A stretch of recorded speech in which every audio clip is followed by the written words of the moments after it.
मित्रांनो, राज्यात महाराष्ट्र राज्य इमारत व इतर बांधकाम कल्याणकारी मंडळाच्या माध्यमातून बांधकाम कामगारांसाठी विविध योजना राबवल्या जातात आणि त्यांच्यामधीलच काही शैक्षणिक योजनेमध्ये महत्त्वाची अशी योजना म्हणजे या योजनेच्या बांधकाम कामगारांच्या पाल्यांसाठी शिष्यवृत्ती योजना. मित्रांनो, याच योजनेच्या संदर्भातील एक अतिशय महत्त्वाचा अपडेट आजच्या व्हिडिओच्या माध्यमातून घेण्याचा प्रयत्न करणार आहोत. नमस्कार मित्रांनो, मी वैभव. आपण पाहत आहात MH मराठी चॅनलवरती नवीन असाल तर सबस्क्राईब करायला विसरू नका, जेणेकरून तसेच नवनवीन अपडेट सर्वात प्रथम आपल्यापर्यंत पोहोचतील. मित्रांनो, राज्यामध्ये बांधकाम कामगारांच्या पाल्यांना शिष्यवृत्ती योजना ही महामंडळाच्या माध्यमातून राबवली जाणारी एक महत्त्वाची अशी योजना आहे. मात्र या योजनेची अंमलबजावणी केली जात असताना लाभार्थ्यांना केंद्र आणि राज्य सरकारच्या विविध योजनेच्या अंतर्गत सुद्धा शिष्यवृत्ती मिळते आणि अशाच प्रकारे केंद्र व राज्य सरकारकडून दिल्या जाणाऱ्या शिष्यवृत्ती योजनेचा लाभ घेत असल्यानंतर मंडळाच्या माध्यमातून शिष्यवृत्तीचा लाभ घेणारे लाभार्थी आणि नियुक्त होऊ शकते. आणि वास्तव मंडळाच्या माध्यमातून एक महत्त्वाचं असं पत्र जाहीर करण्यात आलं आहे.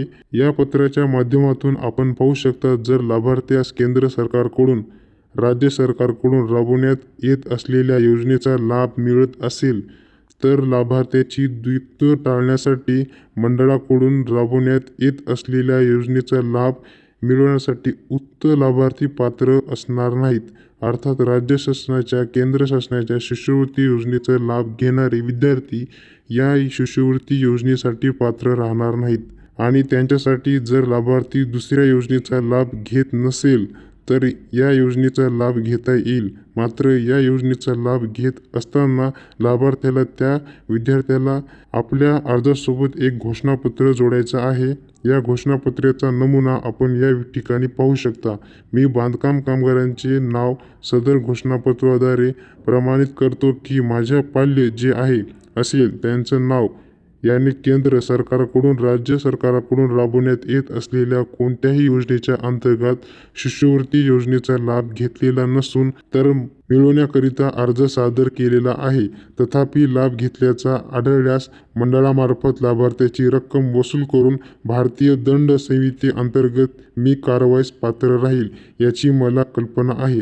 अशा प्रकारे सोय घोषणापत्र कार्यालयामध्ये सादर करायची. बांधकाम कामगारांच्या पाल्यांच्या शिष्यवृत्तीचा अर्ज केलेला आहे अशा प्रकारचं घोषणापत्र हे एकात्मक कल्याणकारी मंडळ प्रणालीवर अपलोड करण्यासाठी कार्यालयामध्ये जमा करायची.